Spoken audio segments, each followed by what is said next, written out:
So Mark, how about you talk to us about what two rums we're drinking through tonight? Yeah, well, firstly, thank you for that introduction. Let me tell you a little bit about the history of Copalli, because that leads into the story about the brand. So this brand was started several years ago by a guy called Todd Robinson and Anya Fernald. And Todd was a financier who sold his business, and like all good successful entrepreneurs, basically went fishing. And he went fishing down to Southern Belize, where he was bone fishing. And he was realizing that the waters weren't quite as clean and pristine as they had been, and started asking questions about why, and suddenly realized that it was a lot to do with the rainforest in Southern Belize, and it was being basically destroyed. There were squatters there. It was being industrialized. And so he began a sort of crusade to restore the rainforest. And he ended up buying 22,000 acres of rainforest, with originally the intent, let's just sort of let it regenerate. But as he got more into the whole idea of regenerating this area, he realized that it's not just about the rainforest, it's about the people that live there. And you've basically got to provide some income to people. You can't just provide the environment. So what he ended up doing was building three businesses in Belize,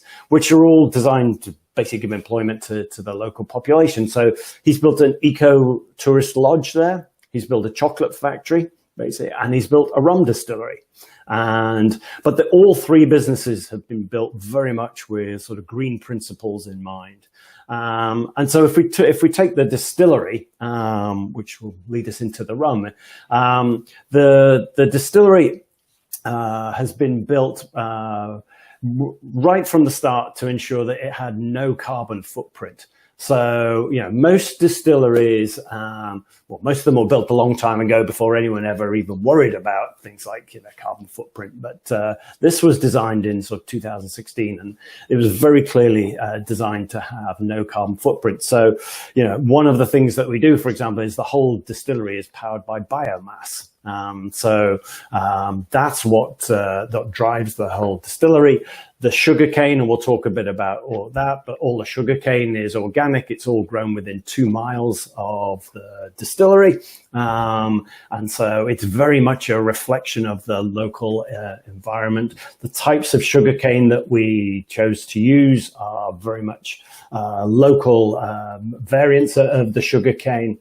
So it really is all about sort of showcasing the local terroir of Southern Belize.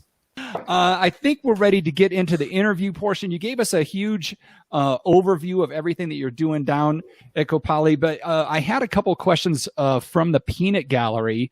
JVB wanted to know, what exactly is biomass?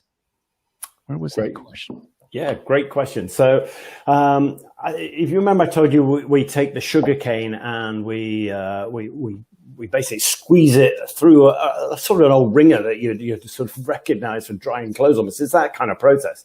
But you squeeze all the sugar cane out of all the sugar juice out of the sugar cane, and then you dry the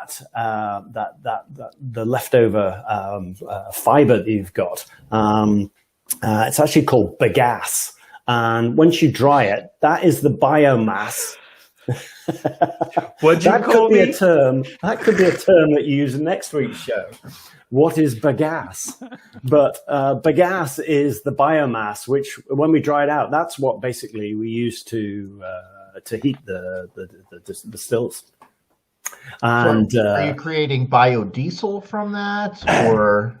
No. All you do is you basically burn that at very, very high temperatures, and that's what heats the still. And then the byproduct from all the distill is called vinasse, and that's actually something that we then put in. We capture those in ponds outside the distillery, aerate them, wait till the pH is reached a sort of normal level, and then we use that as fertilizer and put it all back onto the land, nice. along with the ash that has come from the bio waste. So it's why we have a regenerative process. Nothing gets put into the local streams or rivers or anything.